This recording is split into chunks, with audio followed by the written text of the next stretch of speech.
বস থামেন থামেন বস, বস থামেন।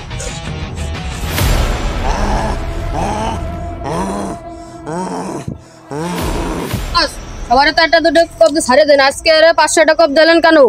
ওই শোরের বাচ্চা ও আমার ইমোশনে গাইতেছে, ও পুরো আমার ইমোশনে গাইতেছে। ও আমার সিগারেট কেন ধরলো? আমার অন্য কিছু ধরলে আমার যাতো না, আমার বউরি ধরলেও আমার যাতো না, কিন্তু আমার সিগারেট কেন ধরলো? দে কে আমার একটা সিগারেট কই? বস ওই থানার সময়টা ভেঙে গেলে Run.